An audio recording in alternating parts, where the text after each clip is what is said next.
Okay, you ready? Yeah. Final album of the week. We ready to... Your queen is a reptile. Yeah. Your queen is a Tyrannosaurus Rex. Your queen is a... Tyrannosaurus Rex style. Your queen is a textile. Your queen is Theodore Rex. Oh, so an I instant forgot about classic. Theodore Rex. So Sons of Kemet are a British jazz quartet. I think there's four of them. There's only four of them. There was a previous tuba player, but he's not a part of the ensemble anymore. So does that make the quartet? I think there's one more. Because there's a saxophonist / clarinet player that's Shabaka Hutchins, who's the front man. You have two drummers, Seb Rockford and Tom Skinner, which is like really bizarre. Which I love. Two drummers is not typically seen. It should be seen more because I think it's utterly fantastic that they had two drummers on one project. Yeah, you're right. It's only four. Yeah, and then there's the who is it? The tuba player Marshall Cross, and they come together on this new album. Your Queen is a Reptile. Cross. I tried to read your computer because my computer just died and my show notes went away, so I have to put my laptop on the floor. But they come together as a quartet. I guess that would make them a quartet. Is a quartet only four people? I know, but can you have four people and not be a quartet? Is it just about how you classify yourselves? Do they classify themselves as a quartet? There's a random question I have because I didn't see anywhere that they're a quartet. If you play together, you're a quartet. But like, if the Wu-Tang Clan had four members, they're not really a quartet. They're just kind of like a group. Okay. But like these guys, like in the world of like instrumental music, these guys would be a quartet because they play together. They play music together. So this new album, Your Queen is a Reptile. It's around like 50 minutes. It's a jazz album, like with influences like African beats and a bunch of other material, a bunch of other genres thrown in there for good measure. Again, mentioned by saxophonist / clarinet player Shabaka Hutchins, who fucking kills it for much of the fucking album. Like, he's one of my favorite moments. They come to, like, you mentioned two drummers, not commonly seen. It's not typically seen. And especially, like, I think it's weird that they randomly have a tuba player and, like, a saxophonist. This is really bizarre, like, jazz combo, because they're typically just, like, there's usually, like, a trumpet or a trombone or a saxophone or... Well, there's a saxophone. There's other instruments. If you're gonna do a jazz ensemble, most likely like a tuba is not your first and foremost thing. But it should be. But here, this album proves why it should be. This is the fastest tuba playing I've ever seen. In all honesty. So this album, this group's weird musical choices, instrument choices. It seems like it shouldn't work, but it comes together like fucking perfectly. Having two drummers provides this unique rhythm that's not too disorienting. Like, it's not disorienting at all. No, it comes together. You'd like, think it would be. Like, jazz drumming is super like chaotic. Yeah, it's very meticulous, very rhythmic, but like it can get really chaotic in some of the rhhythms that they have to do. And having two drums, like, that's just even worse. But, like, they almost fill into the gaps of the other. I think that's what makes them work. It's not like, I'm going to play my drums really fast and you play your drums really fast and then we're going to make an industrial rock track, right? Oh, that's how J-Pep Mafia made his beats. Okay, cool. But, like, it's not this, like, clusterfuck you think it would be. It's a very calming, soothing project. Having the two beats, having the tuba, which you think is something that's, like, very bass-heavy, very...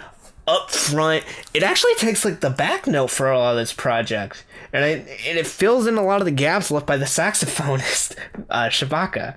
So it's so weird how they like fill in the gaps of each other. They all complement each other. The two drummers complement each other. The saxophone tuba pairing complement each other and work like wonderfully. They feel like a cohesive unit. They are a collective. They are a quartet. They are an ensemble. They are other synonyms that can come out of my mouth.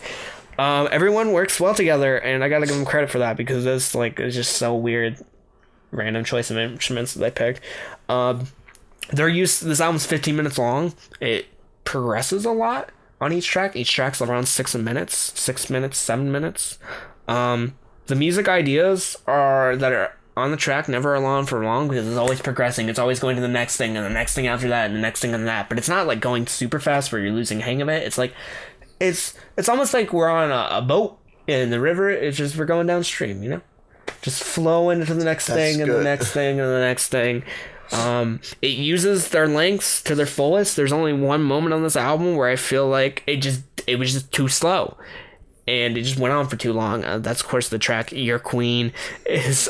My Queen is Nanny of the Maroons. This whole entire album is structured. The album's always called Your Queen is a Reptile, so each track has My Queen is Ada Eastman, or My Queen is Mamie Phipps Clark, or like some historical figure of some type shows up, comparing Your Queen to My Queen, which I thought was actually funny. I couldn't find a purpose for a lot of these names being there for a reason or two.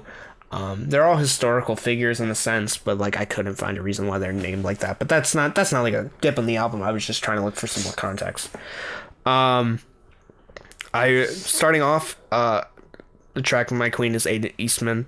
I really enjoyed, I think the vocal performances that are on the beginning of this album, the end of this album, they're like the spoken word type vocals. Remind me a lot of Young Fathers. I don't know if I'm the only one that sees this, but I think it's just kind of like the vocal inflections they use when they speak. The Young Fathers uses when they speak are very similar to Sons of Kemet. Yeah, I can see that. And I think the spoken word artist, vocalist, whoever it is Shabaka Hutchins. Yeah, is that right? Okay, I'm just double checking that because I couldn't find anything to prove it, so I was unsure about it. The track Mamie Phipps Clark, I really like the opening with Rasta, Gangsta, the difference between the Rasta and Gangsta. I just thought it was a really cool, like, lyrical moment that pops up at the beginning that provides a little bit of separation between the end of the track, because the track's like 6 minutes in whole. So, like, there's only vocals for, like, the first couple seconds, and then it's just there to provide some, like, almost an opening going from the spoken word moment to this, like, new track. I think it transitions really well. The blending of a saxophone and tuba on the same plane, especially on this track, is utterly phenomenal. And again, Shabaka Hutchins fucking kills it on this track. It's like 2 minutes into the track, just like listen to it and he like takes your breath away, because like I don't understand like how he's like playing the saxophone this fucking hard. Like he makes me want like Kamashi Washington to step up his game. If you want me to like make Kamashi Washington step up his game, you're doing something fucking right. The track My Queen is Harriet Tubman. Again, the saxophone and the tuba on that provide a hard-hitting note that almost builds on top of the rhythm of the dub. So like the tuba almost feels like it's like tuba and the saxophone combined together to feel like they're almost like a kick drum or something like that. So they provide the rhythm. They provide like a unique rhythm to the drum beat, which is like, it's like, again, they're layering each other on top. They feel like a cohesive unit. They feel like they're trying to play the same track together. They feel like they're working together as a team, as a quartet. We have to say that every time. The track My Queen is Angela Davis. I'm just gonna say the names of the track. I'm not gonna say My Queen anymore because it's taking up too much time. Around the 2:30 mark, the bass of the tuba under the soothingness of the I almost said smacktophone. Saxophone makes a beautiful experience.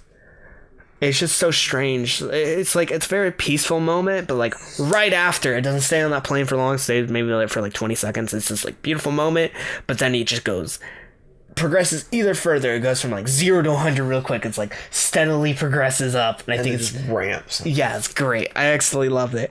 The track Nanny and the Maroons, my least favorite track on this album. It's the only track I really don't care for. The album needed a come down track, and I think Around the Spot it needed it, but I think Nanny of the Maroons doesn't do it for me as a whole. I think it's just a little too long. It's sometimes just disappointing, I think, to come off of such a fun project and then like, it's like when you're at a party and you're having fun and you're like dancing or whatever, and then somebody comes up and is like, hey man, you've been sweating a lot, you need to drink some water, and you're like, oh man, like I hate water. Like water didn't do anything to you. That's the dumbest reference I think we either of us have ever said. Doesn't it make sense? I guess it does, but this is the Nanny of the Maroons is when somebody comes up and tells you need to drink some water because you've been dancing too much. Yeah, it's just this track just doesn't seem to provide the same type of fun atmosphere as the other tracks. And then I think Doreen Lawrence, which I really enjoy about the track. The bass or the tuba at the beginning just sounds like a very bass heavy synth. It reminds me of like the theme to Inception. The it doesn't seem like a tuba. It seems like a some weird synth that just is very very thick and bass heavy. But yeah, this is. Everyone on this album like unifies into a unit. It has good progression. It's very fun. Very just good to listen to. It's one of the best jazz albums I've ever listened to, and I have a lot of fun with this project. I don't think I can say anything anymore. I really enjoyed the Sons of Kemet album. I think it's very unique, distinctive as a jazz album. Not only of its titling and song titles, but it's not only in the instrumentation, but in the performances and the progression and how it's set up. I think it's phenomenal. I think this is a very, very solid jazz album. And in the end, I think I'm going to give it an 8.5 out of 10. Yeah, I hope to hear from more Sons come out in the future. And I like it a lot. And I hope this isn't all they have. And I don't know. I hope we hear more jazz like this in the future. Just strange. More strange but not weird. Not like abstract or avant-garde jazz, but just like normal jazz. Normal but strange as it's like choosing of instruments, or it's in progression, or it's like song titling, or if there's performance on top of that and the lyrical performance on top of that. Not like just like John Babb where you're just like playing a drum randomly for 10 minutes and hope something pops up. Well, I mean, this isn't like typical jazz music. This is very like African influence or like Caribbean influence. I think the best types of jazz are like the ones that you're not expecting, I guess. Bad Bad Not Good being like a huge proponent of that. Like that's like hip hop jazz, and I really enjoyed their last album 4 because of that. That was one of my like tops of the year. This one I also like quite a bit. I think I'm gonna give it an 8.25 overall. Just because it's just a really fun project. It honestly reminds me of what you said, Young Fathers, but this group or album reminds me actually a lot of Tune Yards as well.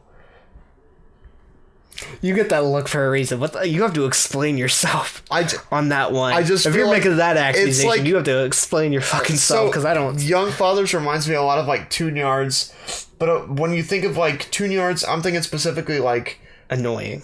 Who Kill.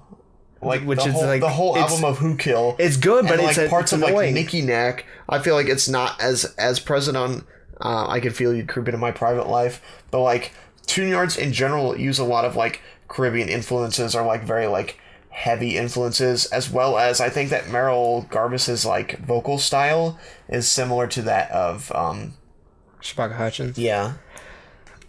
I still don't see it. I think you're kind of wrong on that one. No, I think I'm correct, and that's the end of the review. Okay. Good night. Good night. That's it. I'm going to bed.